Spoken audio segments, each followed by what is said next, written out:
Jadi realita itu adalah fenomena yang terjadi di, ini kamera saya udah nyala belum ya?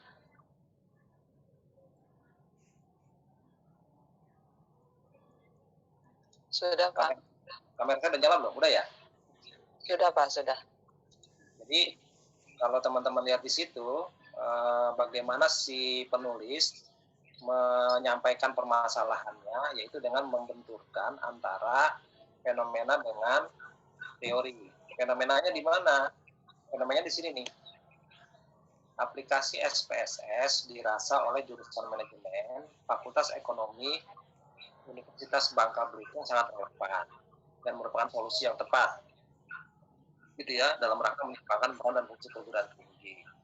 Walaupun demikian, nah di sini ada mahasiswa di lingkungan jurusan manajemen yang belum optimal memanfaatkan aplikasi ini untuk mendukung pekerjaannya. Jadi dia mengangkat satu kondisi yang seharusnya dibenturkan dengan kondisi yang realitanya, dan itu kemudian didukung oleh teori bahwa kondisi seperti ini itu biasanya karena kurangnya kemampuan dan pemahaman dalam mengoperasikan perangkat komputer itu, baik keras dan lemah. Dan ini dia mengacu pada tiga paper ya, 3 paper.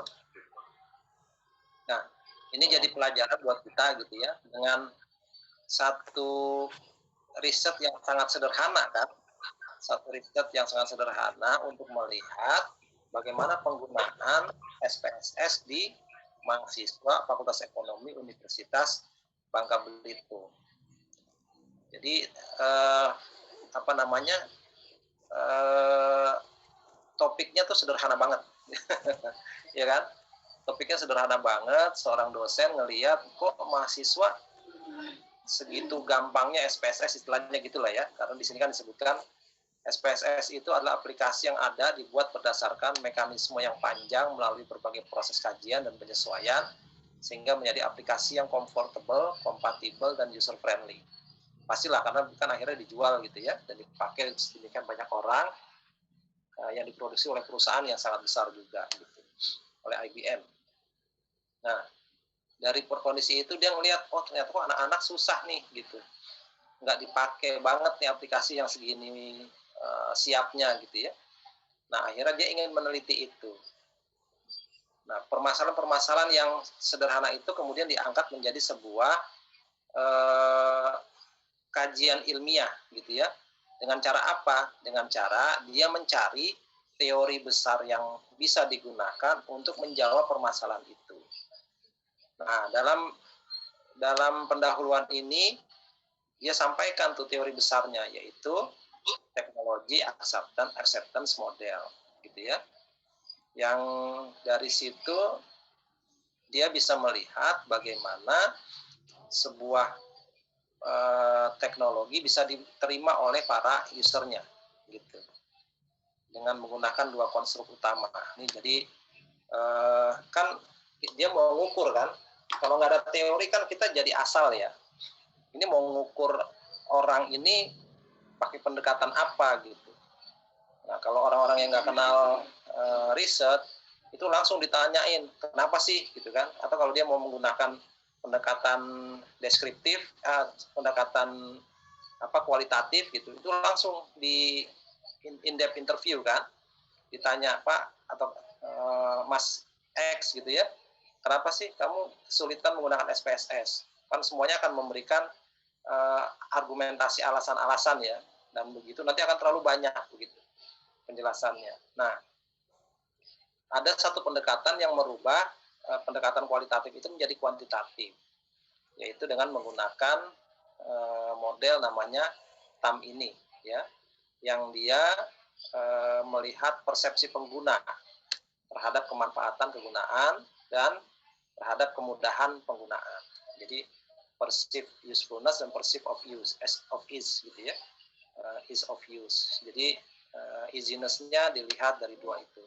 Jadi konstruknya begini, ketika melihat sebuah permasalahan gitu ya, jangan menganggap permasalahan itu wah itu mah terlalu sederhana gitu. Jadi langsung kita mengangkat kondisi yang seharusnya apa. Misalnya di bank syariah gitu ya. Di bank syariah permasalahan utamanya misalnya market share gitu. Market share. Lalu kondisi yang seharusnya apa? Kondisinya misalnya market share Indonesia harusnya bank syariah di Indonesia harusnya besar gitu. Nah, dari situ kita tidak langsung membuat keputusan misalnya bank syariah harus di merger. Nah, itu keputusan yang harus berbasis teori. Kita cari dulu teorinya. Apa sih yang menyebabkan sebuah market share itu bisa lambat? Teorinya apa dicari gitu ya. Dari teori itu nanti biasanya keluar konstrak-konstrak atau variabel-variabel yang bisa kita gunakan untuk mengukur. Alat ukurnya apa. Nah, kita bisa lihat di sini ya. Bagaimana kemudian dia mendalami permasalahan sederhana itu dengan pendekatan teoritis, yaitu pendekatan teori persepsi.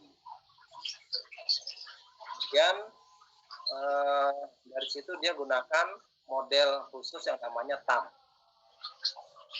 Yang sebenarnya ini merupakan adopsi dari teori observation action. Jadi nanti teman-teman akan belajar nih. Kalau ketemu model TAM, kalian baca terus gitu ya. Literaturnya akan ketemu teori observation action. Nah, dari situ baru kelihatan bagaimana teknik menggunakan parameternya, bagaimana mengukurnya, gitu ya. Nah, kita lihat berdasarkan konstruk yang pertama, perceived ease of use, gitu ya. Si peneliti kemudian mengeluarkan pertanyaan-pertanyaan untuk mengukur pertanyaan ini diberikan kepada siapa? Responden, mahasiswanya. Gitu. Nanti dia akan menggunakan skala Likert karena dia ingin merubah pendekatan yang sifatnya kualitatif menjadi pendekatan kuantitatif. Konstruk kedua, dia keluarkan pertanyaan berikutnya. Pertanyaan-pertanyaan yang diajukan juga kepada si responden juga. Yang kemudian dari situ ini akan digunakan untuk mengukur penyebab permasalahan tidak efektifnya penggunaan SPSS di Universitas Bangka Belitung Fakultas Ekonomi. Gitu ya. Nah, karena ini sebuah penelitian yang sifatnya ilmiah, maka semua jawaban itu ada aturannya. Yang pertama, instrumennya harus diuji. Dia harus diuji validitasnya. Dia harus diuji reliabilitasnya. Pakai apa? Pakai statistik, gitu ya. Pakai statistik. Nah, kemudian yang kedua, dia membuat semacam rentang skor. Jadi kalau nilai 1 sampai 5 itu gimana cara menentukannya? Kan kita ingin melihat kondisinya menjadi 5 faktor ya. Apakah dia sangat buruk sampai sangat baik gitu. Nah, di sini diukur sama dia. Rentang skornya 5, nilai maksimumnya 5, nilai minimumnya 1. Berarti rentangnya 0,8. Akhirnya dia buat kategorikalnya. 1 sampai 1,8 sangat rendah, sampai 4,21 sampai dengan 5 sangat baik atau sangat tinggi. Nah, dari situlah kemudian dia melakukan perhitungan. Dibuat seperti ini, teman-teman bisa lihat ya. Ada uji validitas, uji reliabilitas gitu. Kemudian dia hitung bagaimana hasilnya. Nah, ternyata di sini untuk faktor perceived ease of use itu rata-ratanya tinggi 4,1 gitu. Nggak sampai sangat tinggi ya, kan 4,2 sampai 5 ya. Nah, perceived ease of use-nya tinggi, lalu perceived usefulness-nya 4,08 tinggi juga. Akhirnya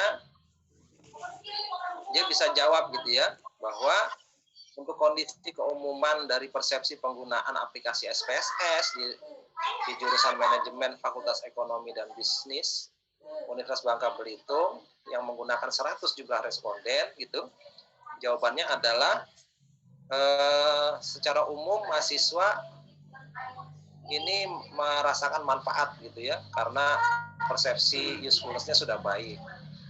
Terus persepsi pengguna terhadap kemudahan penggunaan aplikasi sudah baik dengan rekor ini, dengan skor ini ya, sehingga menunjukkan SPSS mudah digunakan. Nah, jadi kondisi bahwa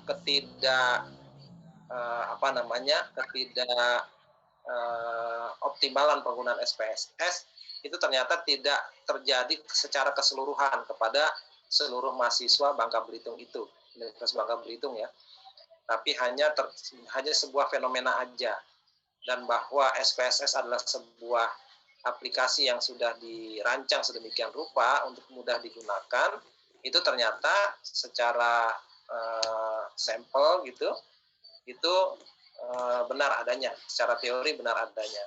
Artinya ada hal lain nih, kenapa ada beberapa mahasiswa yang dia kurang optimal dalam penggunaan SPSS ini. Oke, dari sini kira-kira kebayang ya, riset yang topiknya sangat sederhana, tapi kemudian disampaikan dalam bentuk ilmiah, dengan metode-metode riset yang ilmiah, dan dijawab dengan cara ilmiah, sehingga dia layak untuk dipublikasikan dalam sebuah jurnal yang namanya Integrated Journal of Business and Economics. Pak Saiful, boleh tanya Pak? Nah, silakan Pak. Pak Saiful, kalau SPSS tuh di kampus tuh untuk aplikasi apa ya Pak? Kita ekonometrik udah dapat belum? Oh, nggak dapat Pak. Jangan-jangan digabung ke itu ya, ke kuantitatif ya. Oke, jadi SPSS itu kan aplikasi statistik Pak. Dengan aplikasi ini kita bisa melakukan analisis-analisis yang cukup banyak pilihannya ya, apakah untuk statistik parametrik atau statistik non parametrik. Nah, begitu juga penggunaan fitur-fiturnya. Misalnya Bapak mau melakukan regresi gitu ya, uji beda, uji korelasi gitu, kemudian mau melakukan analisis yang lebih komprehensif atau lebih rumit gitu ya, di SPSS-nya itu bisa Pak gitu. Nah, sekarang tinggal kita menyesuaikan, atau sebenarnya bukan kita yang menyesuaikan ya, permasalahan apa yang mau kita angkat, sehingga dengan begitu kita bisa memilih mana fitur-fitur statistik yang bisa kita pakai di SPSS itu. Nah, jadi bukannya, kalau dulu mungkin di S1 kita belajar statistik ya, kita diajarin regresi itu apa gitu kan, uji beda itu apa, uji korelasi itu apa, misalnya analisis heteroskedastik, GAR gitu ya, itu apa gitu. Tapi kan kita nggak diajarin kapan kita menggunakan itu gitu. Kita sering lupa gitu. Kita seolah-olah seperti sedang kursus menggunakan aplikasi, menggunakan Windows, Excel, Word gitu ya. Tapi kita nggak diajarin kapan kita menggunainnya gitu. Nah, jadi Pak Doni ya, kalau misalnya dulu pernah belajar pakai SPSS gitu, maka sekarang kita belajar bagaimana kita mencari permasalahan yang kemudian permasalahan itu harus dijawab dengan satu metode tertentu yang penyelesaiannya dibantu oleh SPSS. Gitu Pak Doni. Ya Pak, makasih Pak. Ya. Yang lain ada lagi? Pak Saiful, mau nanya Pak. Siapa nih, Pak Andreas?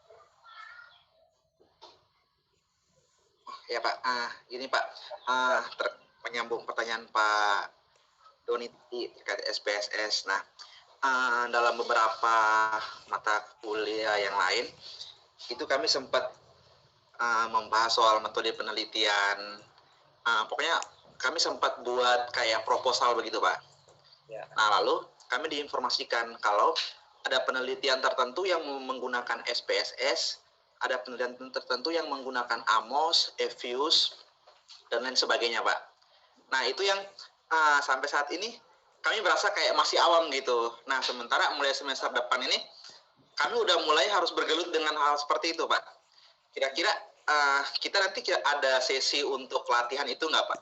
Untuk melihat bahwa SPSS ini cocok untuk judul yang seperti ini, FU cocok seperti ini, AMOS seperti ini gitu, dan kita bisa mengaplikasikan SPS itu, Pak. Jadi nanti pas kami nyusun skripsi, nyusun tesis juga, nggak kewalahan gitu. Takutnya nanti kita udah di tengah jalan, yang nguasain SPSS rupanya dianjurin pakai AMOS. Nah, kebingungan di situ nanti akhirnya.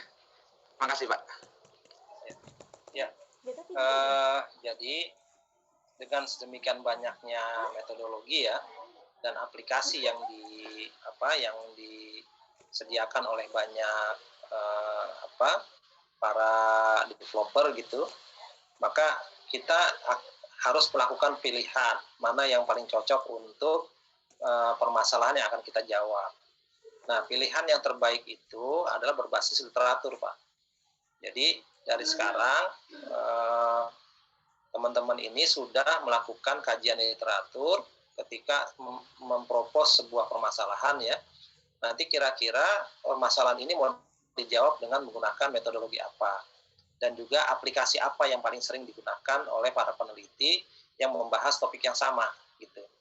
Jadi setahu saya untuk masing-masing aplikasi statistik itu memiliki fungsi yang berbeda-beda ya. Tapi secara umum untuk kegunaan-kegunaan yang sifatnya metode tertentu, regresi gitu ya, itu sebenarnya sama. Nah, tapi nanti akan ditanya kelebihannya apa, kekurangannya apa gitu. Nah, itu bisa kita lakukan dengan menggunakan kajian pustaka. Artinya sangat biasa untuk para researcher, untuk para peneliti, itu untuk belajar aplikasi secara mandiri. Karena kalau mengandalkan kuliah yang hanya terbatas pertemuannya gitu ya, itu sangat susah ya untuk mempelajari semua hal, mempelajari semua metode, semua aplikasi gitu yang dibahas secara detail, secara keseluruhan. Itu biasanya ada pada kegiatan-kegiatan sifatnya workshop gitu. Nah, sehingga dengan demikian teman-teman yang pertama mentalnya harus sudah siap untuk belajar aplikasi. Kalau ternyata nanti terpaksa harus menggunakan aplikasi-aplikasi yang jarang dibuat gitu. Misalnya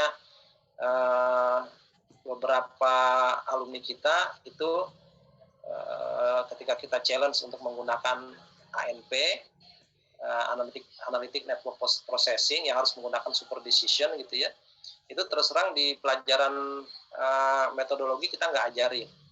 Karena untuk mengajarkan itu aja workshopnya kan harus 1 hari full ya, yang itu biasa diadakan di luar begitu. Tapi secara konsep bisa kita ajarkan.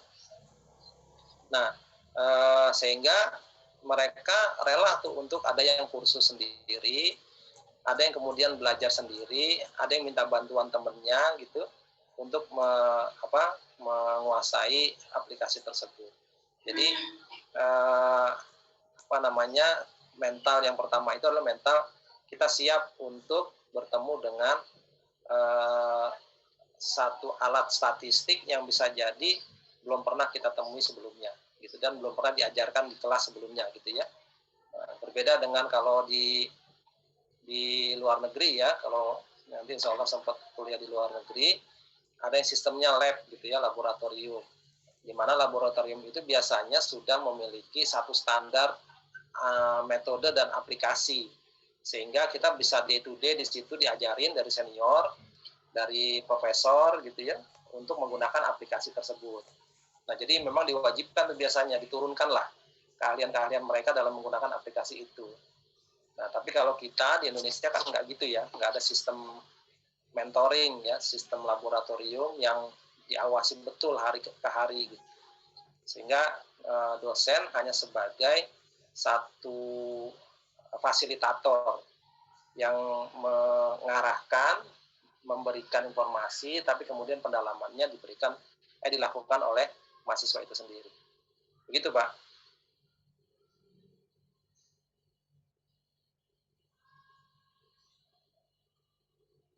Begitu Pak Rafael ya.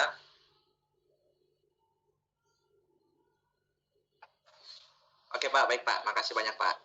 Ya, sama. Yang lain ada lagi? Nanya Pak, boleh? Silakan.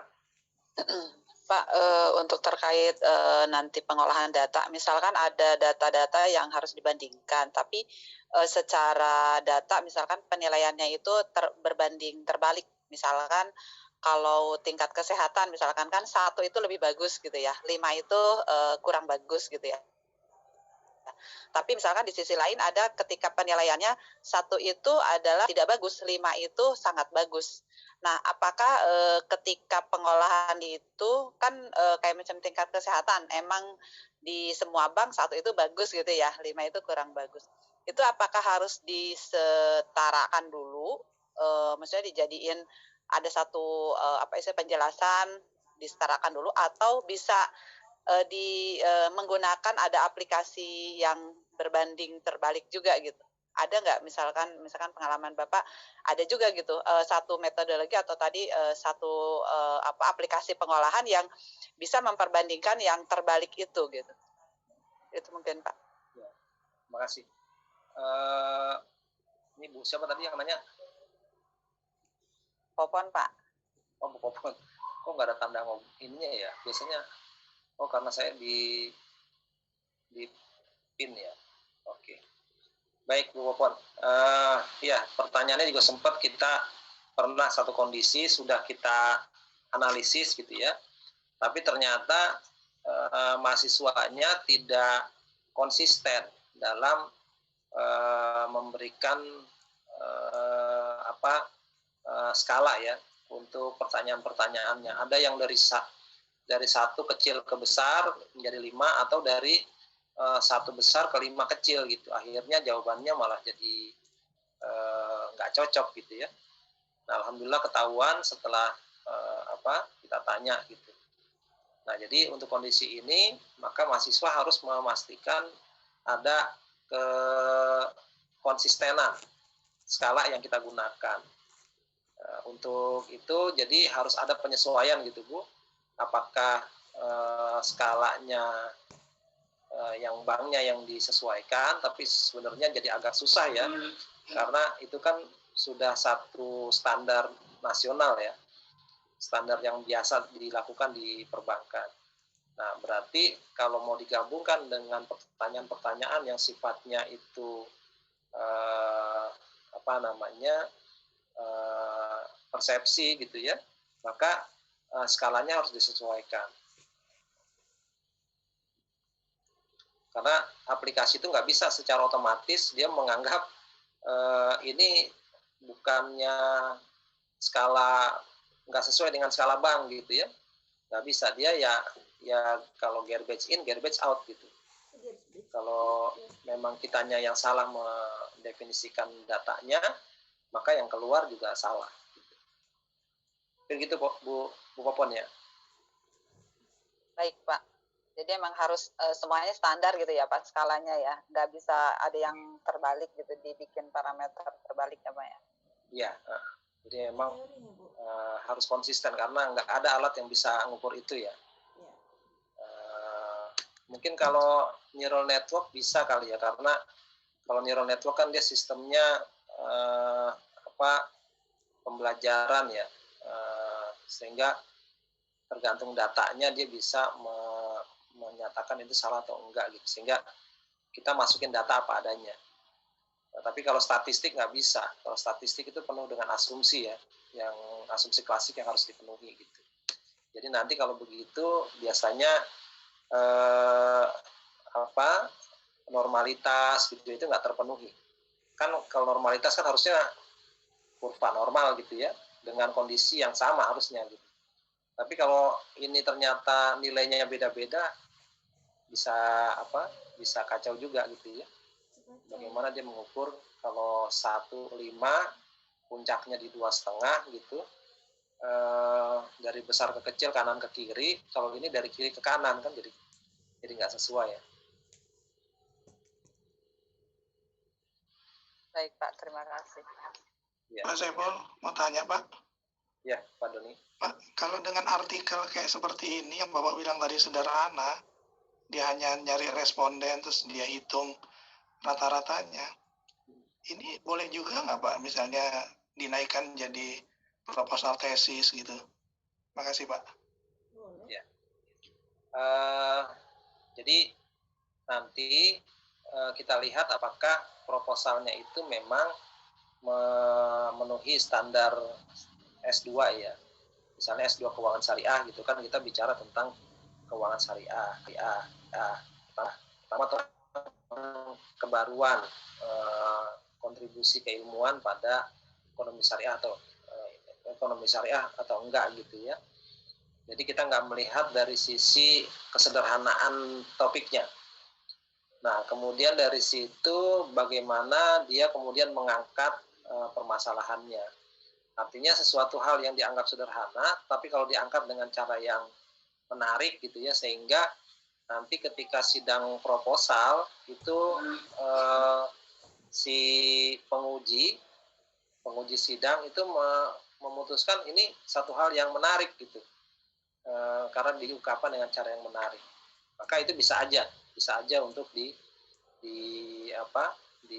dianalisis, walaupun dengan metode-metode yang sangat sederhana seperti ini.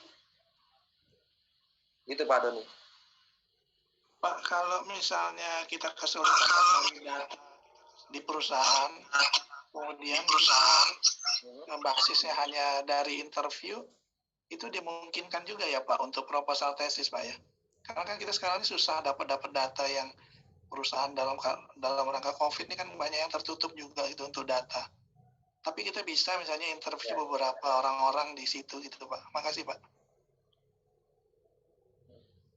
Bisa aja ya Pak, kalau memang dia merupakan sumber kunci yang valid atas datanya ya. Jadi kan sebenarnya untuk riset itu yang dipertanyakan adalah validitas ya. Ini datanya valid nggak gitu. Karena jangan sampai kita udah menganalisis tapi atas data yang tidak valid gitu, yang tidak bisa diandalkan kebenarannya, sehingga nanti hasil analisisnya juga dipertanyakan. Nah, kalau kita bisa memberikan argumentasi bahwa ini key person yang menjamin kevalidan data, nggak apa-apa. Oke, makasih Pak. Gitu Pak Doni ya. Makasih Pak. Ya Bu Popon, saya tambahkan lagi. Nah, saya tambahkan lagi untuk statistik itu kan yang paling sederhana dulu kalau belajar statistik ya. Kita mencari mean, rata-rata gitu ya, modus yang paling banyak keluar, median, nilai tengah gitu ya. Nah, itu kan angka statistik yang sederhana. Yang akhirnya nanti dikembangkan dengan alat-alat statistik menjadi metodologi statistik yang kemudian menjadi lebih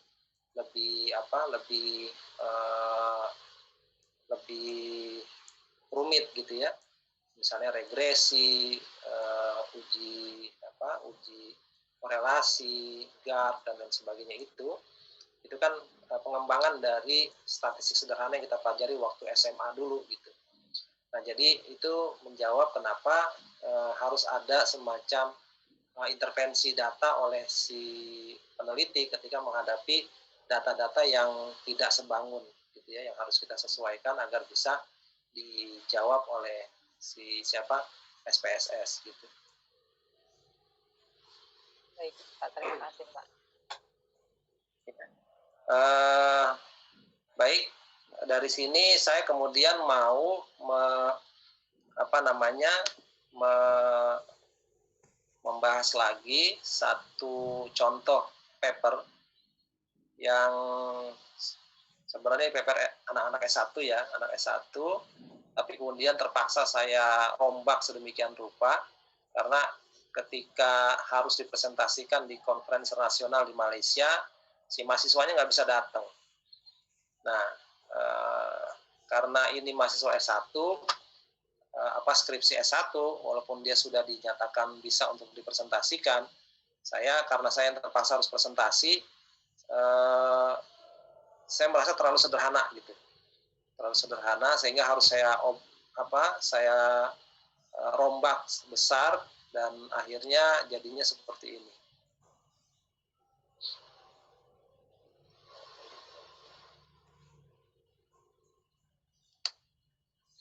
Nah, judul pertamanya itu adalah the effect of CSR and Zakat Fund on Profitability of Indonesian Islamic Bank. Tadinya hanya seperti ini, gitu ya.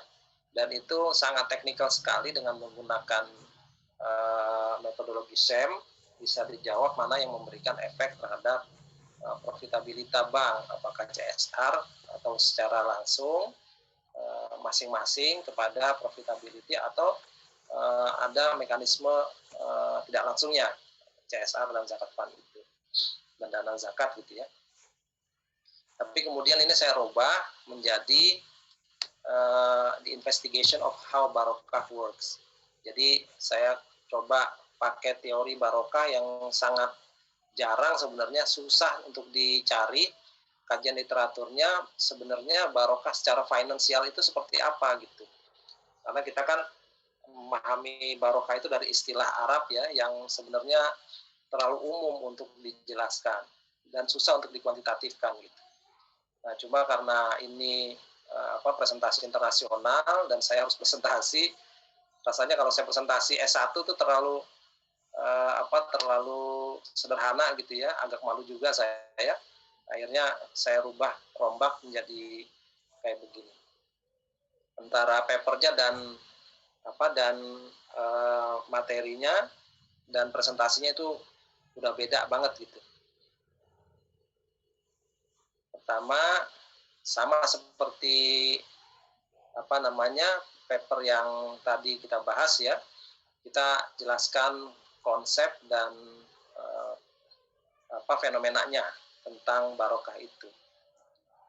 Kemudian literatur reviewnya, kemudian bagaimana metodologinya untuk menjawab permasalahan itu, dan kemudian hasilnya seperti apa. Ini diringkas menjadi 17 slide ya. Jadi sangat singkat waktunya waktu itu. Pertama, ini fenomenanya. Ketika kita memahami barokah, satu hal yang biasa kita sering omongkan gitu di kondisi-kondisi normal kita, misalnya ketika doa di pernikahan, doa sebelum makan, Allahumma barik lana, kemudian kalau doa pernikahan, barakallahu laka wa baraka alaika gitu ya. Jadi bicara tentang barokah, kemudian bicara tentang infak, tentang keberkahan harta yang disedekahkan. Terus juga sering kita bicara bahwa kalau salaman gitu ya, ulama itu tujuannya untuk mencari barokah. Ini kan fenomenanya. Lalu apa sebenarnya barokah itu? Nah, jadi kemudian saya carilah konsep barokah gitu ya. Ternyata barokah adalah the increase in quality and quantity of God's blessing via unseen ways to human. Jadi penjumlahan peningkatan sesuatu secara kualitas dan kuantitas yang diberikan oleh Tuhan gitu ya, oleh Allah lewat satu jalan yang tidak bisa dipahami, tidak bisa dilihat gitu. Nah, ini konsepnya begitu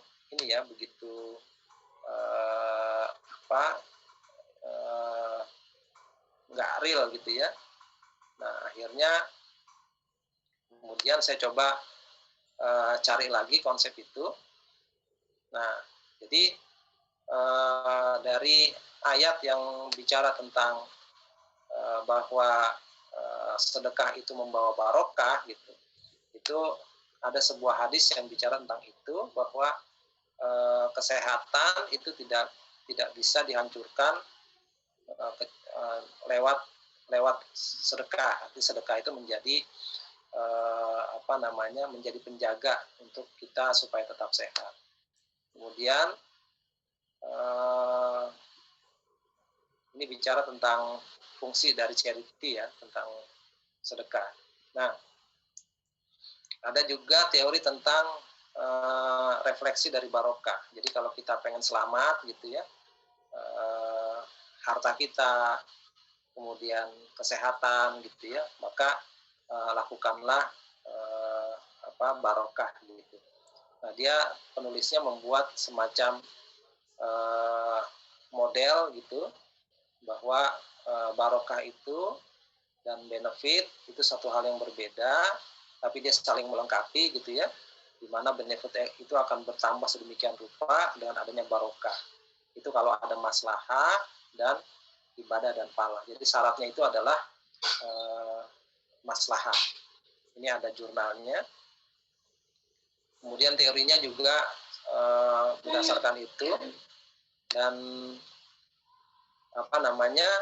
oleh karena itu kita ingin melihat bagaimana sih sebenarnya profit itu sebenarnya satu hal yang mekanistik gitu ya, dari pendapatan dikurangi beban, atau profit itu bertambah-tambah karena adanya barokah gitu. Nah, pasti kalau adanya barokah itu ada fungsi alms giving, sedekah dan zakat dan charity ya. Begitu.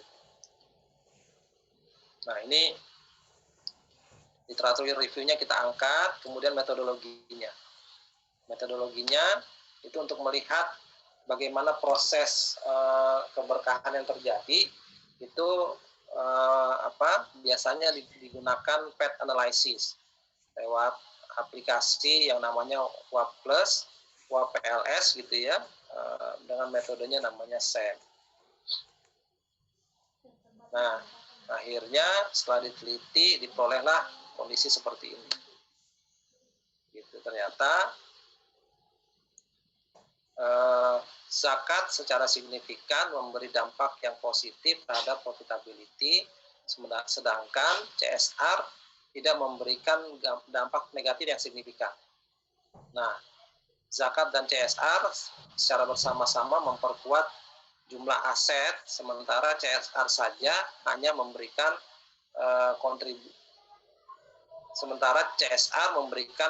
kontribusi yang lebih besar dibandingkan dengan zakat. Nah, yang paling menarik di sini adalah zakat itu secara moderating variable, secara signifikan memberikan efek profit secara positif. Tapi CSR enggak gitu. Jadi dua-duanya secara langsung memberikan dampak yang baik terhadap profit, tapi secara sebagai moderating variable hanya zakat saja memberikan efek profit itu. Sehingga bisa disimpulkan bahwa menurut hasil penelitian kita, CSR dan zakat itu memberikan dampak signifikan terhadap akumulasi aset di bank syariah, tetapi hanya zakat saja yang secara positif memberikan efek profit secara signifikan. Jadi CSR itu enggak. Nah, dan ini sesuai dengan penelitian sebelumnya ya, bahwa ilmi menemukan bahwa CSR dan zakat memberikan dampak yang signifikan terhadap profit, tapi secara parsiali kalau di sini CSR yang memberikan dampak yang positif, tapi zakat enggak. Nah, kemudian kita jelaskan kenapa terjadi perbedaan finding ini. Perbedaan ini terjadi karena perbedaan periode pengambilan data. Karena pada saat 2014 itu Indonesia pertama kali mengalami negatif growth. Jadi asetnya pertama kali mengalami negatif growth akibat dari PPAP yang begitu tinggi. Gitu. Nah, jadi seperti ini, dari satu hal yang sangat sederhana gitu ya.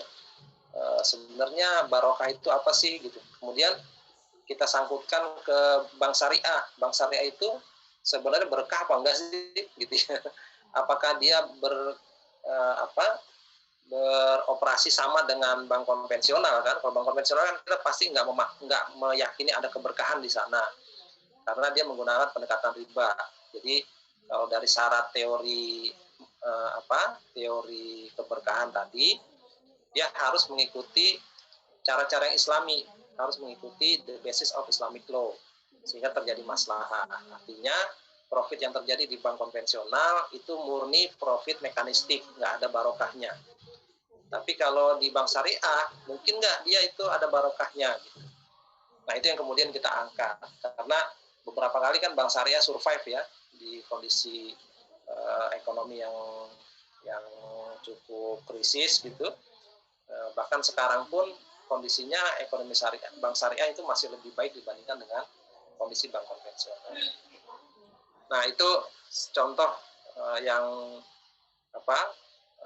paper dari mahasiswa yang kemudian bisa kita kembangkan untuk menjadi satu paper yang skalanya tadi skripsi, kemudian kita naikkan menjadi skala tesis. Walaupun dengan alat yang sama, dengan hasil SEM yang sama, tapi kemudian kita coba cari angle-nya supaya dia bisa lebih naik kualitasnya. Mungkin tadi pertanyaannya Pak Doni ya, kira-kira seperti apa gitu yang bisa dianggap tesis. Apakah sesederhana paper yang tadi atau kemudian kita coba rubah angle-nya menjadi lebih advance. Silakan, ada yang mau nanya dari sini? Saya Pak. Fedi Pak, Silakan, dengan Fedi. Dengan Pak Fedi Pak. Ya. Nah, silakan Pak Fedi. Terkait dengan metode penelitian Pak, saya ada rencana untuk mengambil Makosid Index Pak, ya, untuk tesisnya. Kemudian saya baca beberapa jurnal itu, sepertinya ada beberapa metodologi yang cukup berbeda gitu Pak. Padahal sebenarnya dengan intinya tentang Makosid Index, tetapi metodologinya berbeda gitu. Itu kira-kira cara menentukan metodologi yang tepat seperti apa ya Pak? Itu yang pertama. Kemudian yang kedua, untuk tesis apakah memang penulisannya kita harus kuantitatif atau bisa juga kualitatif Pak? Terima kasih. Baik, makasih Pak Fedi ya. Jadi untuk pertanyaan pertama, terkait dengan metodologi yang mana yang bisa kita gunakan ketika melihat satu topik yang sama tapi metodologinya berbeda gitu ya. Kalau saya biasanya itu akan melihat dari sisi waktu publikasi. Kapan satu publikasi itu dimunculkan ya, karena logisnya itu ketika dia pertama kali dimunculkan itu kan satu hal yang baru di topik itu, tapi kemudian topik itu direview, istilahnya di riset kembali dengan menggunakan data-data yang berbeda dan pengembangan-pengembangan yang mungkin menjadi lebih baik. Nah, jadi yang pertama langkahnya cari mana paper yang paling belakang muncul, gitu.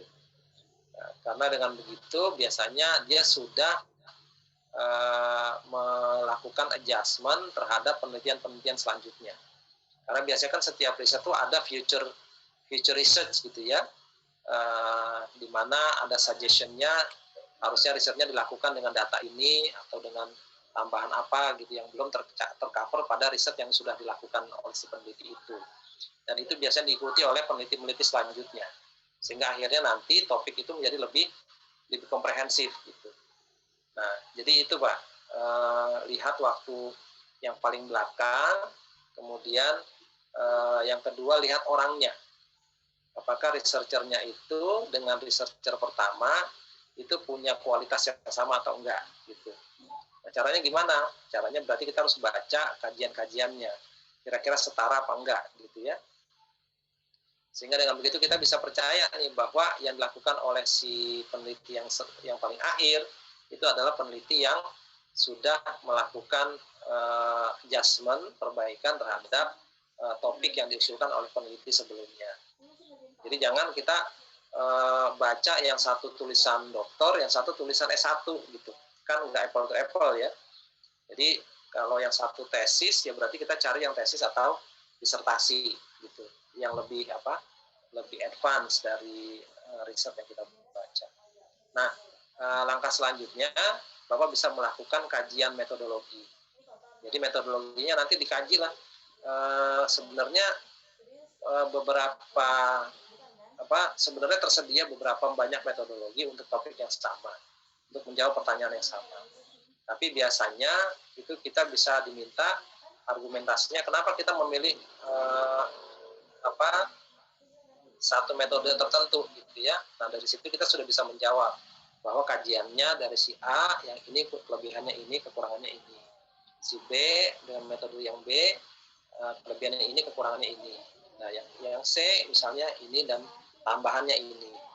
Nah, kemudian Bapak menjawab bahwa dengan kondisi data yang ada, yang saya miliki misalnya gitu ya, dan juga kondisi perbankannya mungkin kalau mau terkait dengan industrinya, itu lebih cocok untuk memilih apa yang digunakan oleh si B misalnya gitu. Nah, karena dia memiliki kondisi kesamaan yang lebih banyak dibandingkan dengan metode si A dan si C. Itu bisa menggunakan alasan seperti itu, Pak Pedi ya. Nah, terus yang kedua, pertanyaannya untuk kuantitatif dan kualitatif. Untuk di kampus kita, itu sebenarnya nggak ada batasan apakah harus kuantitatif atau kualitatif. Nah, tinggal nanti disesuaikan aja kemampuan dari researcher ya, apakah memang lebih pas untuk kualitatif atau lebih pas untuk kuantitatif. Tapi nanti juga akan kita lihat bagaimana pertanyaan penelitian yang diajukan. Gitu. Kalau memang bisa dengan kuantitatif, biasanya kalau kuantitatif kan sistemnya sistem lab ya, dengan SPSS gitu kan, itu kan lebih terkontrol waktunya, tinggal datanya aja ada, kemudian kita olah dengan menggunakan itu, dengan menggunakan alat SPSS misalnya. Tapi kalau kualitatif kan tergantung banget dengan kondisi responden ya, dengan objek yang mau kita teliti gitu. Sehingga dengan begitu banyak faktor yang uncontrolnya. Waktu untuk ketemu, ngumpulin orang gitu, kita datang ke sana itu lebih berat biasanya gitu. Jadi nanti kita perkirakan, kita pertimbangkan pada saat ujian gitu, ujian tesis, kira-kira bagus yang mana, kuantitatif atau kualitatif. Begitu Pak. Baik Pak, terima kasih. Pak Saiful, maaf. Silakan. Kalau boleh mau usul dikit Pak. Ya. Seperti beberapa tanggapan sebelumnya, ya kalau boleh usul mungkin lebih baik juga diberi untuk mungkin dalam satu sesi Pak, satu atau dua sesi, apa kelebihan dan kelemahan, apa guna dan fungsi daripada misalnya masing-masing alat untuk alat statistik ini Pak. Karena gini, kalau menurut saya kita lebih cenderung mencari mencari alat statistik yang sama dengan yang akan kita olah, apa yang akan kita buat di tesis itu, tanpa tahu kelebihan yang lain, tanpa tahu kekurangan lain, tanpa tahu kita apa kekurangan daripada alat uji statistik kita gitu kan. Nah mungkin ya kalau misalnya kita disuruh kita belajar sendiri atau mencari sendiri, kita memang lebih cenderung untuk mencari apa yang kita butuhkan, tapi kita nggak tahu ilmu di luar itu gitu Pak. Mungkin ini usul saya aja, mungkin lebih baik dimasukkan dalam satu atau dua sesi kelebihan dan kekurangan masing-masing, gitu aja sih Pak. Terima kasih Pak. Ya, baik. Saya coba kasih materi disertasi saya ya.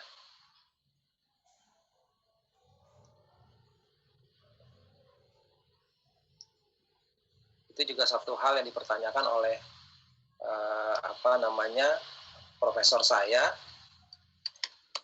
Saya menggunakan aplikasi neural network gitu.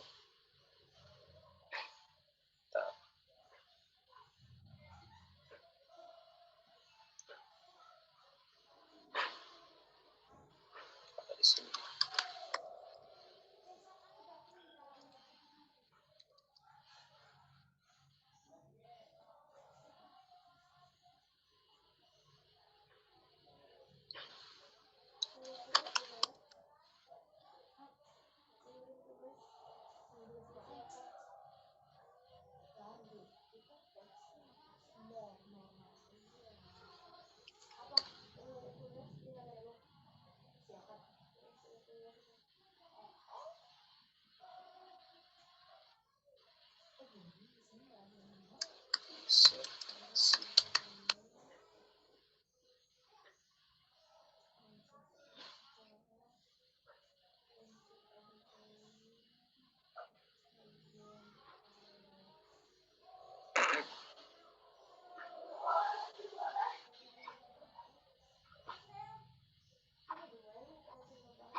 saya share.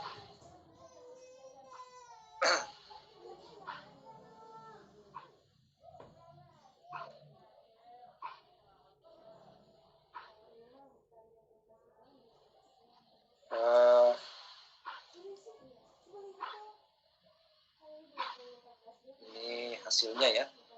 Jadi sebelum saya memulai, saya sampaikan dulu bahwa ini adalah sebuah prototipe yang dibuat dengan menggunakan pendekatan decision support system. Nah, bentuknya kayak begini. Cuma sekarang webnya sudah nggak ada ya, karena nggak di maintain. Nah, ini permasalahannya. Kemudian kita lihat ini backgroundnya ya. Kita lihat metodologinya. Nah, ini metodologinya.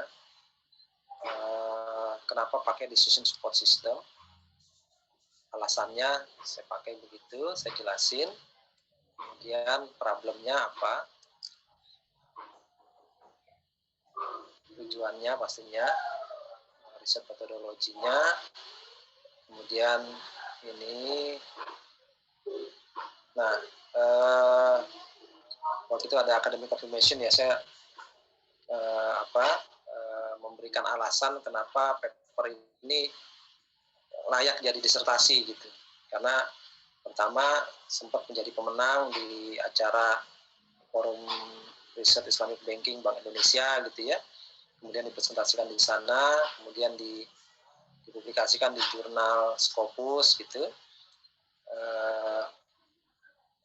Terus juga dari industrial report juga banyak industri yang tertarik untuk menggunakan metode yang saya pakai. Nah, ini research activities-nya, datanya, kemudian pakai neural network gitu ya. Hasilnya seperti ini. Nah, masing-masing itu sebenarnya kita konfirmasi ya. Jadi saya coba bandingkan model statistik, model neural network, sama support vector mesin. Itu kita bandingkan accuracy rate performance-nya sama stability dari accuracy rate performance. Nah, nanti hasilnya itu ada gitu. Nah, ketika saya sampaikan seperti ini, itu pertanyaan yang disampaikan oleh profesor saya ketika sebelum sidang. Apa alasan kamu menggunakan aplikasi neural network? Terus yang kedua, aplikasi apa yang kamu gunakan, gitu ya? Karena di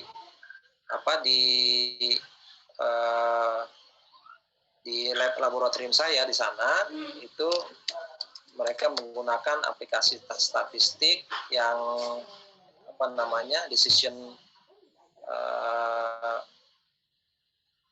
yang apa istilahnya, model tree model decision ya.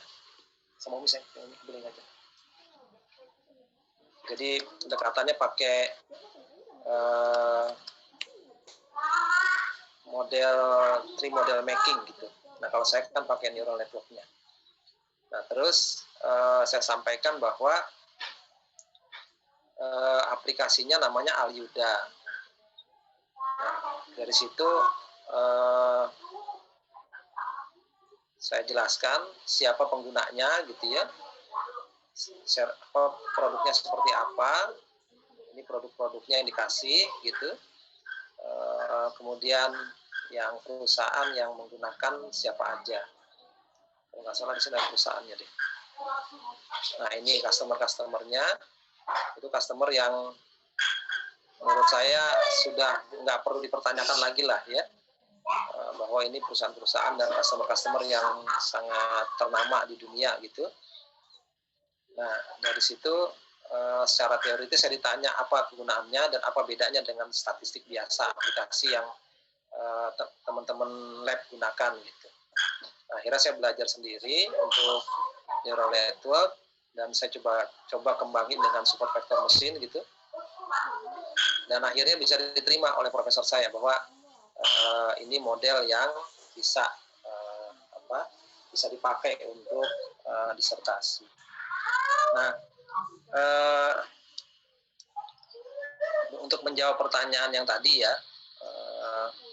apakah mungkin kita melakukan semacam analisis gitu ya terhadap metode-metode yang ada gitu. Mungkin nanti di mata kuliah kuantitatif dan kualitatif ya, itu bisa dibahas sedikit gitu. Tetapi kalau ingin mengharapkan bahwa semua itu bisa dilakukan oleh dosen gitu ya, rasanya nggak akan tercukupi. Jadi sesuai dengan saran saya yang pertama, diharapkan mahasiswa itu sudah siap untuk memiliki semacam paradigma bahwa dia harus belajar sendiri. Misalnya ketika saya menyampaikan paper ini, ada nggak di sini ya? Ketika membuat tesis ini, itu, ini dia. Saya share dulu ya. Saya sampai membuat analisis perbandingan untuk masing-masing model. Jadi kalau di ekonometrik, belajar ekonomi ya, itu kan ada yang linier, ada yang non-linier. Nah, kemudian untuk linier kriterianya apa? Itu saya cari, ini kriterianya. Untuk non-linier kriterianya apa? Ini saya cari. Nah, terus modelnya apa? Model yang tersedia pada kajian literatur, itu ada autoregresi sama single multiregresi. Ini biasa kita pelajari ya. Kemudian untuk non-linier itu ada yang logit, probit, GAR, dan banyak sebenarnya, tapi saya sampaikan yang ini. Nah, dari situ kemudian ada yang namanya intelligent system, machine learning. Ada decision tree, ini ada decision tree, neural network, support vector mesin, fuzzy logic gitu. Nah, teman-teman di lab saya pakainya decision tree sama fuzzy logic. Tapi saya pakai neural network dan support vector mesin. Alasannya itu saya sampaikan secara teoritis di disertasi ya, kenapa saya memilih itu gitu. Nah, jadi setidaknya ini bukan satu hal yang mustahil dilakukan oleh mahasiswa ketika melakukan semacam kajian literatur terhadap model-model yang ada gitu. Jadi nanti kita punya alasan kenapa kita memilih. Kalau saya kenapa memilih GAR dan ANN dan support vector mesin, itu saya jelaskan. Kenapa bukan logit, kenapa bukan probit, kenapa bukan decision tree gitu ya, kenapa bukan fuzzy logic, itu saya jelaskan di disertasinya gitu. Begitu Pak. Terima kasih Pak.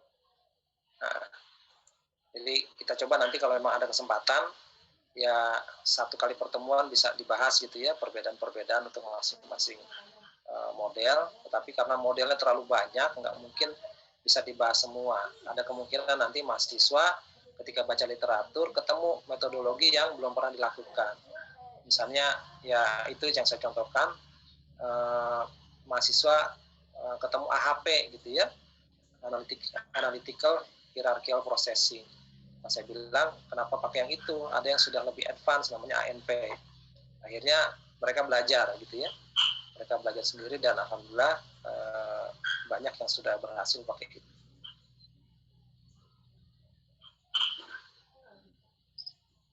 Jadi untuk ANP ini sebenarnya satu kebanggaan sendiri yang dimiliki Bank Indonesia ya, karena paskarya itu langsung belajar ke Saati di Amerika. Orang yang membuat metode ini. Kemudian di BI itu dipakai dan dikembangkan terus gitu. Walaupun sebenarnya kita juga banyak hal yang agak kurang sesuai kalau dipakai secara sembarangan. Tapi karena Pak Askarya ngajarnya di Tazkiyah, akhirnya teman-teman Tazkiyah banyak tuh yang pakai itu. timbul para ahli-ahli ANP dari Tazkiyah. Nah, alhamdulillah dari kita juga nggak kalah, satu hal yang sangat sulit gitu, tapi ternyata mahasiswa kita juga mungkin ada sekitar 4 orang ya, 4 atau 5 kali yang sudah menggunakan ANP. Salah satunya yang tadi disampaikan oleh Pak Alwa atau siapa ya tadi ya, yang terkait analisis untuk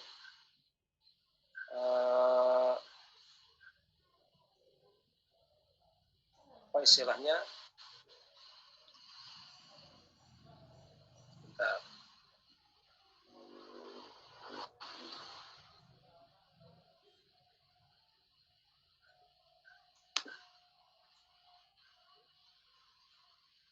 bukan compliance di apa tadi?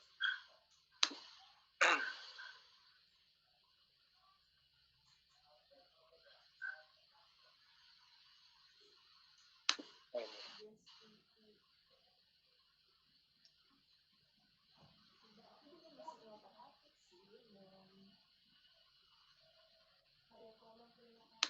Oh ini nih, yang pengembangan objek wisata syariah Desa Buboho. Ini kan mahasiswi kita ya, yang sudah lulus. Ini Pak Alwa berarti yang buat ininya, yang buat posternya. Ini juga pakai ANP.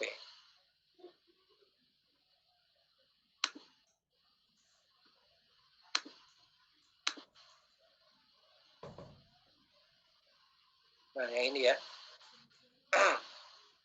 ini pakai gabungan SWOT dan ANP, jadi 2 kali mahasiswa kita ini melakukan risetnya gitu. Jadi nggak kalah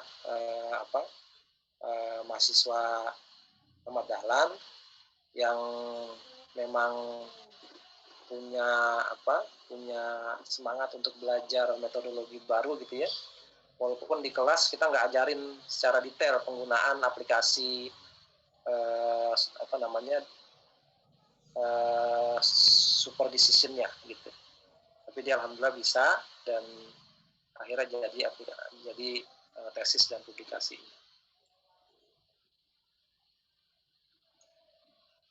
Baik, ada lagi yang mau ditanya? Kita masuk ke materi ya.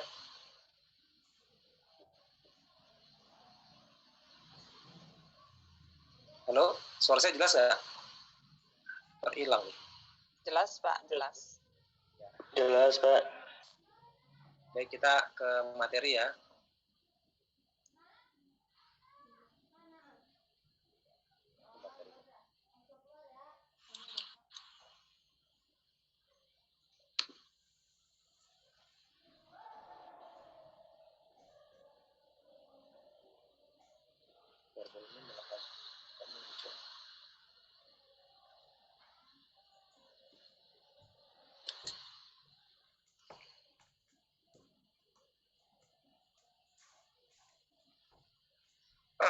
Baik, sekarang kita masuk ke materi tentang penulisan laporan. Jadi apa yang harus kita laporkan sebenarnya? Tadi contoh-contoh sudah, baik yang dalam bentuk paper maupun yang dalam bentuk tesis ya, atau conference gitu.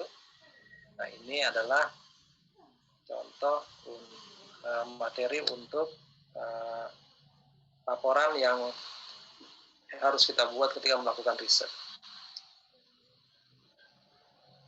Nah,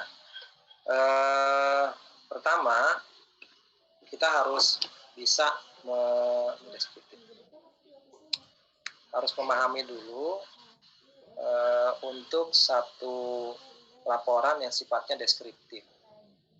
Jadi sering kan ditulis di tesis gitu ya, bahwa riset ini adalah riset deskriptif kualitatif gitu. Nah, kita harus tahu dulu nih apa yang dimaksud dengan satu riset deskriptif. Jadi secara teori dia adalah kegiatan menyimpulkan data mentah dalam jumlah yang besar sehingga hasilnya dapat ditafsirkan. Jadi kita berusaha menafsirkan data-data mentah yang kita peroleh, baik itu kualitatif maupun kuantitatif, sehingga kita bisa menafsirkan. Nah ini harus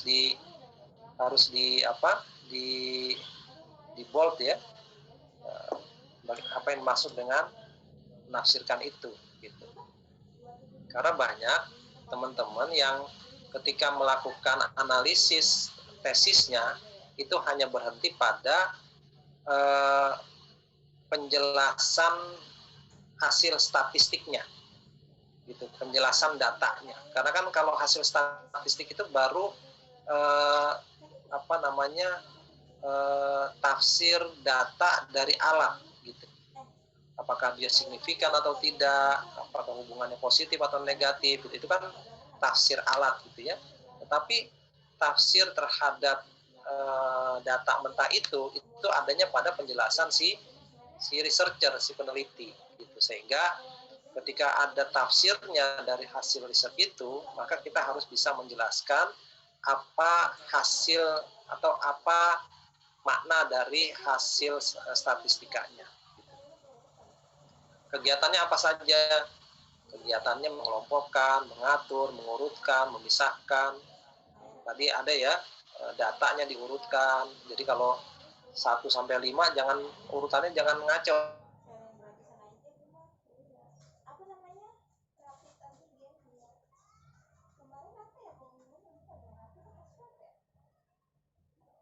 Suara hilang, Pak. Gitu, jangan 5 ke 1, itu harus sama.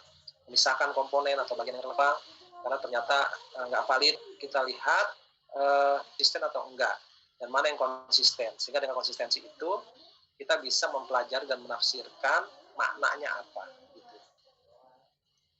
Nah, studi deskriptif itu bisa dengan studi kasus atau dengan metode survei. Jadi, teman-teman bisa memilih itu. Studi kasus adalah penelitian tentang status subjek penelitian yang berkenaan dengan suatu fase spesifik atau khas dari keseluruhan personalitas. Dia bisa bentuk individu, kelompok, lembaga, maupun masyarakat. Jadi banyak yang melakukan analisis khusus, misalnya kepada BWI, misalnya gitu ya. Nah, pada waktu tertentu, pada rentang waktu yang tertentu, dilakukan riset terhadap satu subjek yang khusus tadi. Nah, kemudian tujuannya memberikan gambaran secara rinci tentang latar belakang, sifat-sifat, serta karakter yang khas dari kasus, ataupun status dari subjek penelitian yang kemudian dari sifat-sifat tersebut akan dijadikan satu hal yang bersifat umum. Kita mengambil pola, kemudian melihat generalisasinya. Keunggulannya apa? Keunggulan dari studi kasus ini mendukung studi-studi besar di kemudian hari. Kemudian dapat memberikan hipotesis-hipotesis tertentu untuk penelitian lanjutan, dan juga untuk contoh ilustratif. Ada satu kasus statistik gitu ya, ini contoh ilustratifnya apa. Dan juga bisa digunakan untuk menemukan ide-ide baru tentang hubungan antar variabel yang kemudian diuji lebih dalam penelitian eksplanatori untuk mencari jawaban mengenai why dan how-nya. Nah, ini kalau teman-teman memang berniat untuk melakukan studi deskriptif ya. Jadi sangat banyak sebenarnya keunggulannya jika kita melakukan studi deskriptif. Berbeda kalau eksploratif. Kalau eksploratif itu kita melihat satu hal yang kita sendiri nggak tahu akan menemukan apa di sana gitu ya. Namanya juga eksploratif ya. Kita mencari hal-hal baru biasanya gitu. Itu nanti agak susah sebenarnya kalau teman-teman ingin melakukan studi eksploratif pada tesis, karena bisa jadi waktunya nggak selesai-selesai gitu. Misalnya kajian kajian turas gitu ya, terhadap transaksi murabahah pada zaman Turki Utsmani misalnya gitu. Itu kan agak susah ya. Bisa jadi nggak ketemu tuh ntar waktunya gitu. Padahal waktunya terbatas, teman-teman harus menyelesaikan dalam waktu 6 bulan gitu. Tapi karena mencari literaturnya susah, akhirnya bisa terbengkalai. Nah, jadi itu kenapa banyak mahasiswa menggunakan penelitian yang namanya studi deskriptif ini. Nah, ini tujuan kenapa satu riset itu harus dilaporkan. Kenapa teman-teman harus bikin tesis gitu ya? Kalau di master akuntansinya FEBUI itu memang diperkenankan melakukan studi kasus. Jadi persis seperti di InSafe ya, yang dia mengirimkan mahasiswanya ke perusahaan-perusahaan, kemudian nanti secara ilmiah dibantu diselesaikan oleh mahasiswa itu, dan itu dijadikan sebagai hasil laporan ilmiahnya, laporan tesisnya gitu. Di FEUI sudah diperbolehkan seperti itu. Nah, ini ada usulan juga di kampus apakah bisa atau enggak gitu ya. Nah, cuma saya khawatir karena mahasiswa kita kebanyakan mahasiswa yang sambil kerja begitu, sehingga nanti permasalahannya dijawab dengan permasalahan yang sifatnya lebih teknikal, tidak secara ilmiah yang dalam gitu ya, karena kajian literaturnya nanti akan sangat berat, dan itu juga harus dilakukan monitoring, supervisi yang cukup ketat juga oleh dosen. Dan kita tahu dosen kita kan bukan dosen yang 100% dosen gitu ya, sehingga kalau dibandingkan dengan Malaysia gitu ya, yang dosennya memang full time sebagai dosen dan mereka punya KPI terhadap itu, sehingga hasil reportnya jadi bagus gitu. Nah, itu masih dipertimbangkan apakah nanti kita akan buat atau tidak gitu. Tapi sampai saat ini teman-teman masih diminta membuat tesis yang sifatnya bukan studi kasus. Bukan datang ke kantor terus mendalami khusus gitu ya, bukan. Oke. Ada yang mau ditanyakan? Silakan.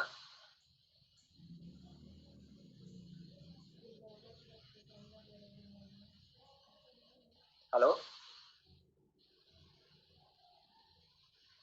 Halo, suara saya kedengeran ya? Kedengeran. Oke. Nah, takutnya nggak putus. Kedengeran, Pak.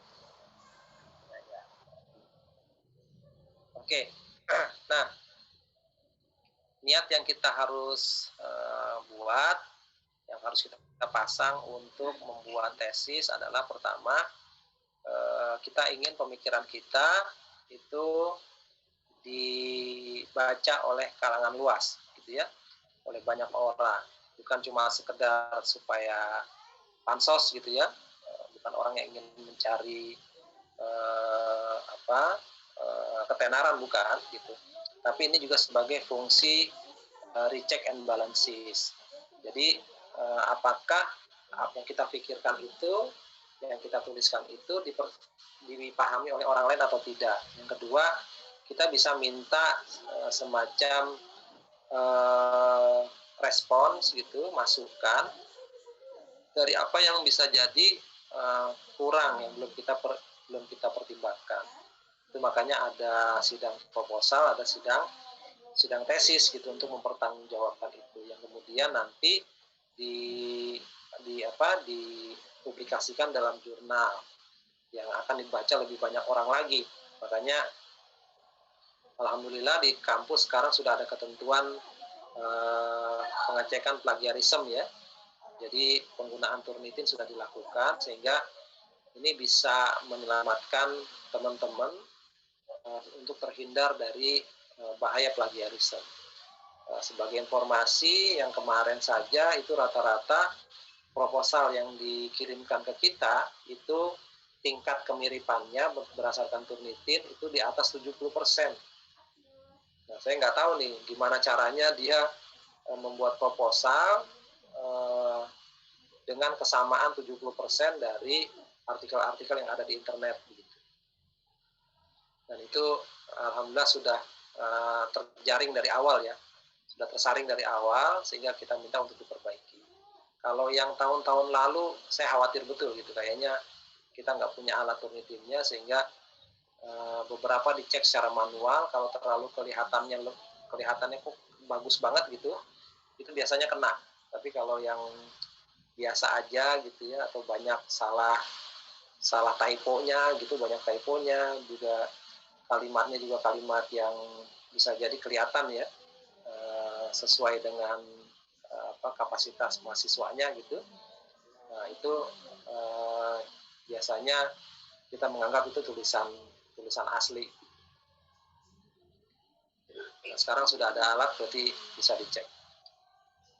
Nah, selain itu, sama dengan tadi yang sudah kita bahas di paper yang pertama terkait dengan SPSS ya, persepsi penggunaan SPSS tadi, itu kan sebenarnya masalah-masalah umum, masalah-masalah yang mungkin setiap dosen atau setiap orang yang bertemu dengan kondisi itu akan mempertanyakan gitu, kok ada sih orang yang kesulitan pakai SPSS gitu kan, itu masalah umum. Nah, tetapi dalam menjelaskannya itu berbeda orang yang ilmiah dengan orang awam gitu ya. Kalau orang awam itu biasanya ketika menjawab itu dia akan menggunakan subjektivitasnya.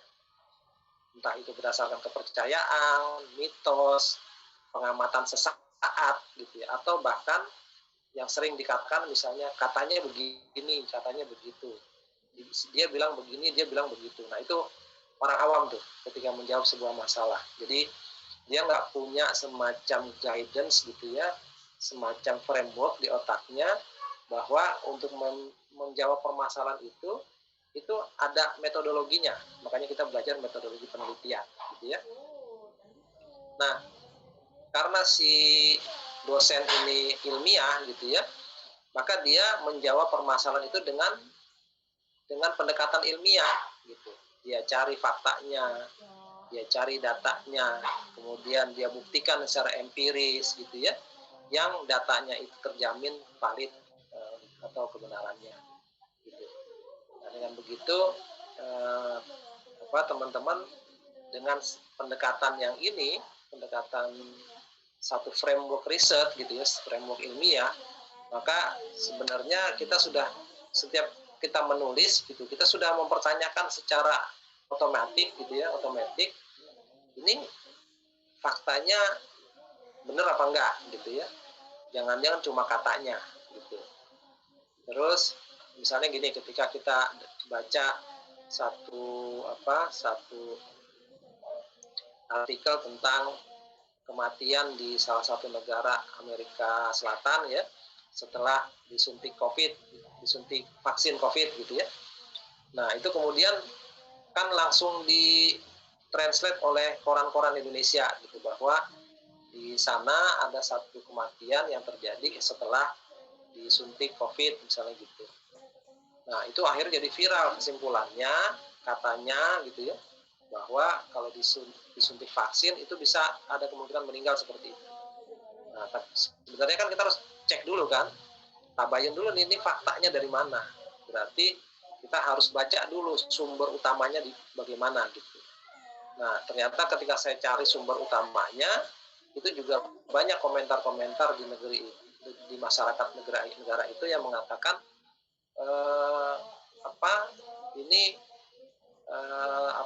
koran online-nya itu memang sering melakukan semacam clickbait katanya. Jadi judulnya itu dibesar-besarkan. Nah itu yang kemudian harusnya menjadi framework kita dalam berpikir melihat sebuah fenomena yang terjadi di masyarakat.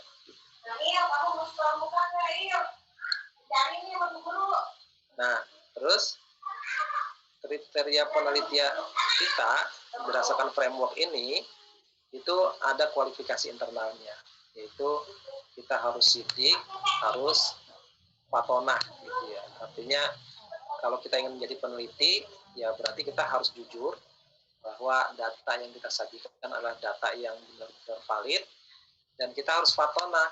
Patonah itu berarti cerdas gitu ya. Orang yang memang mau belajar dan juga bisa menjelaskan alasan kenapa dia melakukan penelitiannya. Nah, barulah kemudian ada kualifikasi eksternal, yaitu tabligh, yaitu kemampuan untuk bisa menuliskan secara baik, dipahami oleh orang lain, tentunya dengan bahasa kita sendiri, bukan dengan plagiat gitu ya. Kemudian dia juga amanah, yaitu dapat dipercaya. Artinya dengan segala kesidikan dan kepatonahannya, kita bisa paham bahwa ini risetnya ini memang satu hal yang objektif, yang empiris, yang bisa dipercaya berdasarkan kondisi yang dia teliti. Nah, ini kira-kira kualifikasi atau kriteria peneliti yang harus ada pada diri kita ketika kita mau melakukan riset. Oke.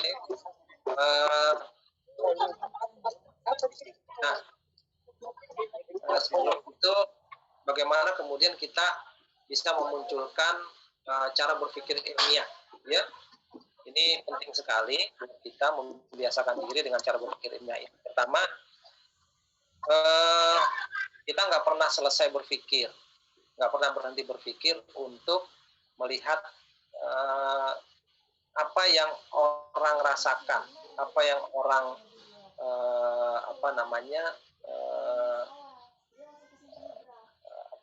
yang orang rasakan gitu ya, kesulitan apa yang sedang terjadi pada orang-orang lain. Nah, sebenarnya ini kan jadi satu macam dasar yang sekarang akhirnya menjadi sebuah startup besar gitu ya. Dulu orang nggak pernah berpikir bagaimana menjembatani antara konsumen Gojek dengan ojeknya, konsumen ojek ya, dengan si ojeknya gitu. Karena fenomenanya oleh orang yang pakai ojek itu kan bargaining power-nya rendah gitu. Si tukang ojek bisa menentukan harga seenak-enaknya. Dia bisa menolak dengan seenak-enaknya gitu ya. Nah, bargaining power kita yang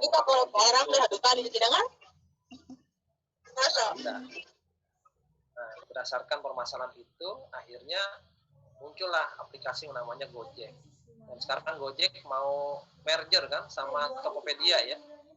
Ini luar biasa, ini nilainya bisa miliaran dolar gitu. Nah, kemudian dari situ dengan kita sangat sensitif terhadap permasalahan orang lain, akhirnya timbullah pertanyaan-pertanyaan yang harus kita rumuskan. Ya, karena kenapa pertanyaan itu harus dirumuskan? Karena tanpa rumusan masalah, kita nggak bisa tahu bagaimana menjawabnya, gitu ya. Bagaimana kita memberikan usulan-usulan perbaikan terhadap permasalahan itu. Jadi ada orang yang gampang kasihan sama orang, tapi dia nggak bisa merumuskan masalah orang itu, gitu. Misalnya kondisi hari ini ada teman saya itu masuk ICU, minta bantuan ke ICU katanya. Anaknya dan istrinya sudah masuk ke ICU karena COVID ya. Nah, akhirnya dia jadi orang ketiga yang terkena COVID. Dan tadi pagi ketika ditelepon, dia perlu bantuan orang yang bisa menyelesaikan masalah administrasinya untuk perpindahan rumah sakitnya dari rumah sakit yang sekarang karena sudah penuh untuk pindah ke rumah sakit yang baru yang di sana ada satu yang kosong katanya. Nah, untuk kondisi itu kita merasakan kesulitannya gitu. Tapi kemudian kita harus rumuskan permasalahannya. Kenapa? Pertama, permasalahan dia itu kebutuhannya apa? Kalau memang dibutuhkan orang yang datang untuk menyelesaikan masalah administrasinya, maka yang paling cocok untuk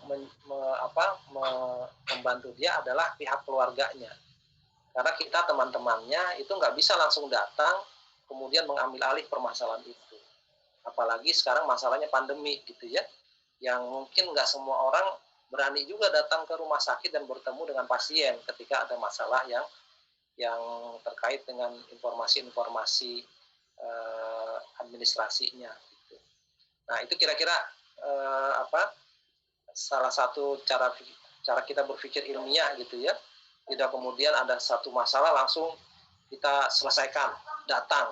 Walaupun di sana belum tentu selesai juga. Kenapa? Karena kita nggak bisa membuat sebuah rumusan masalahnya. Nah, dengan adanya rumusan masalah itu, kita bisa mengajukan kemungkinan-kemungkinan. Dengan kasus tadi, kita bisa cari kan siapa keluarga terdekatnya, gitu ya. Kemudian siapa yang bisa kita bantu untuk meringankan masalahnya. Tadi ketika saya tanya masalahnya apa, mau minta ambulans gitu kan, atau masalah keuangan gitu. Ternyata masalahnya ada orang satu yang bisa dampingin dia di sana untuk menyelesaikan masalah administrasi. Nah kalau kayak gini teman-temannya nggak bisa maju nih. Pertama karena tadi risiko COVID, yang kedua nanti pasti akan tektok ke keluarganya juga gitu. Nah jadi dari situ kita sudah bisa mengajukan kemungkinan-kemungkinan. Yang keempat, berdasarkan kemungkinan itu kita melakukan koleksi data sebagai evidence. Kita kumpulkan bukti-buktinya, informasi-informasinya dikumpulkan, diuji serta diolah gitu ya, untuk bisa mencari jawaban atas permasalahan itu. Kemudian disimpulkan gagasannya, kemudian baru ada general value of the conclusion. Jadi untuk populasi yang lebih besar nanti akan seperti apa. Nah itu langkah-langkah berpikir ilmiah ya yang mudah-mudahan sebenarnya teman-teman sudah terbiasa dengan itu, sehingga dalam penyikapan kehidupan juga kita selalu berusaha melakukan pendekatan-pendekatan yang sifatnya ilmiah. Lalu bagaimana dengan kepercayaan Pak, gitu ya? Ada satu hal yang menarik ya dari Prof. Din Samsudin ketika beliau mendapat informasi tentang fungsi dari Pustul Hindi dari Ustadz Hadi Hidayat ya. Jadi ketika Ustadz Hadi Hidayat menyampaikan informasi itu berdasarkan hadis gitu, beliau menyatakan bahwa ini zero based evidence. Jadi satu cara berpikir ilmiah yang tidak lagi memerlukan semacam pembuktian gitu, tetapi hanya berdasar keyakinan. Sehingga dengan ayat itu Prof. Din yakin bahwa memang ini salah satu solusi yang bisa diberikan kepada para penderita COVID gitu. Walaupun pada intinya juga Ustaz Hadi Hidayat menyampaikan informasi-informasi ilmiahnya juga, dia melakukan kajian literatur, hanya saja belum ada semacam uji efikasi ya yang dilakukan kepada para pasien gitu. Nah, cara berpikir itu juga menarik, terutama bagi teman-teman yang ingin mengembalikan cara berpikir ekonomi syariah kita yang saat ini banyak orang mendefinisikan ekonomi syariah adalah ekonomi konvensional dikurangi maisir, gharar, riba, dan batil. Itu ada orang yang berpikir begitu, tapi ada juga yang berpikir ya harusnya ekonomi syariah itu bermula dari Al-Quran dan Sunnah dulu gitu. Masalahnya apa, kemudian kita cari literatur di Al-Quran dan Sunnah, kemudian berbasis Al-Quran dan Sunnah lah kita membuat semacam rumusan-rumusan masalah dan mengajukan kemungkinan-kemungkinan gitu. Jadi nanti ada alat-alat statistik yang semuanya menghasilkan rumusan-rumusan yang genuine gitu ya. Misalkan hukum supply and demand di ekonomi syariah seperti apa gitu ya. Apakah sama dengan hukum supply and demand di di ekonomi konvensional atau tidak?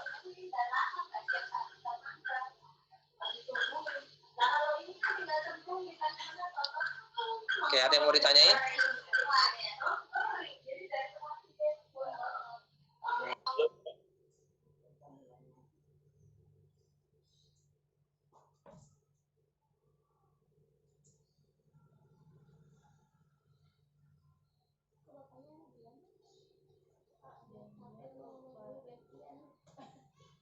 Assalamualaikum Pak.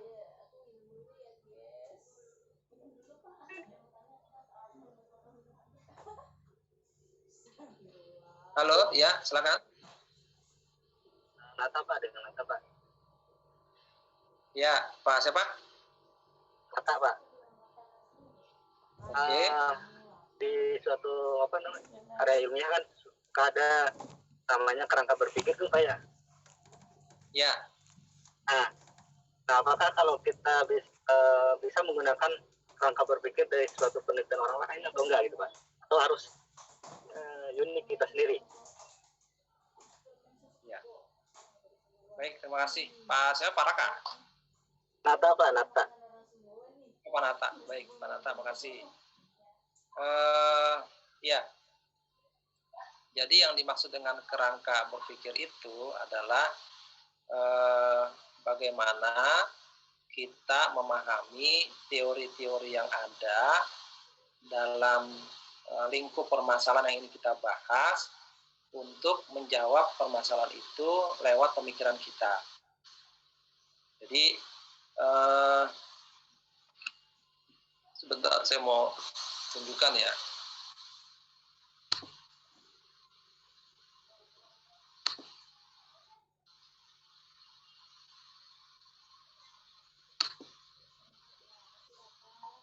Nah, ini misalnya ketika saya ingin menyelesaikan permasalahan saya, itu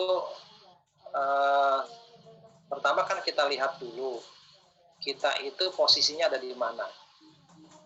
Jadi secara kajian literatur gitu, kita posisinya ada di mana.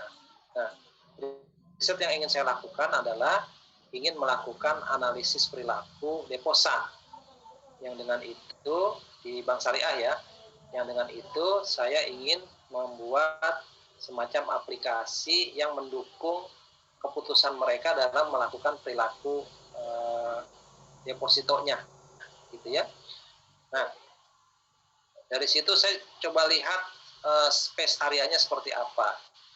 Di bank konvensional itu ada pembahasannya, decision support system untuk business intelligence, untuk manajemen. Untuk debitur namanya loan interest rate, untuk decision support system. Untuk depositor ada deposit interest rate, decision support system, gitu ya. Nah, ini kan satu hal yang kita bisa bisa kita tunjukkan lewat kajian literatur kan. Nanti sebenarnya di sini nanti akan keluar nih judul-judul risetnya apa gitu. Cuma di sini saya nggak perlihatkan. Nah, untuk bank syariah ada juga bisnis intelijennya, ada juga informasi tentang loan interest rate-nya. Tapi ketika bicara tentang deposit interest rate itu nggak ada gitu. Yang memberitahukan informasi bagi hasil seluruh bank gitu ya, itu walaupun ada, dia bukanlah sebuah decision support system, hanya semacam informasi aja gitu. Nah, kemudian itu saya tunjukkan contoh-contohnya di Google Finance ada gitu ya, buat deposit interest rate gitu. Nah, tapi kan untuk deposit nggak sama dengan interest rate nggak sama dengan bagi hasil gitu kan. Nah, itu akhirnya menjadi semacam framework saya gitu. Nah, dari situ kita bisa munculkan semacam aktivitas risetnya.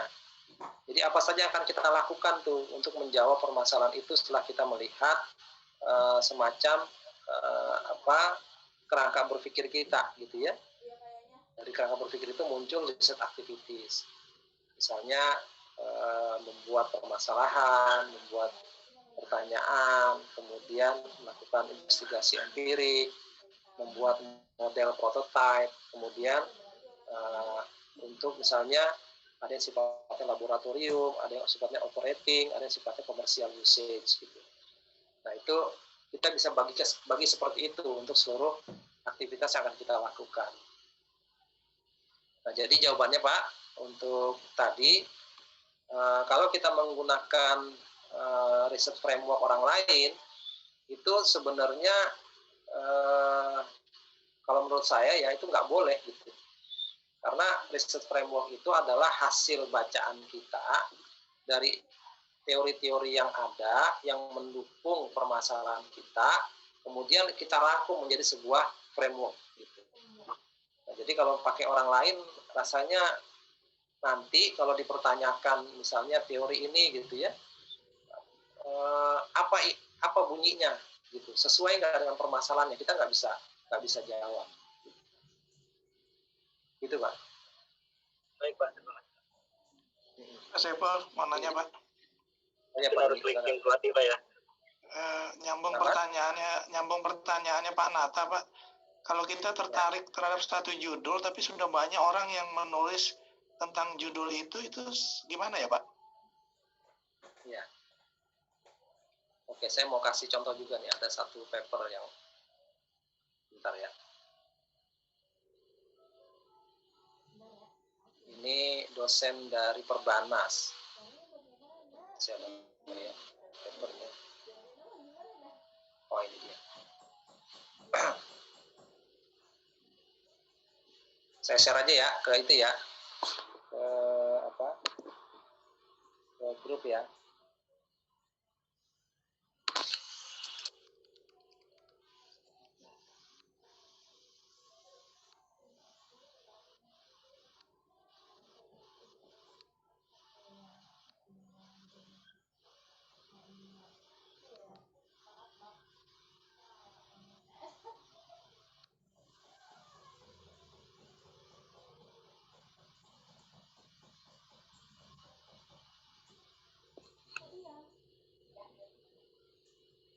Ya, silakan dibaca dulu Pak, teman-teman ya. Kira-kira kreativitas penulis ini ada di mana? Coba dibaca.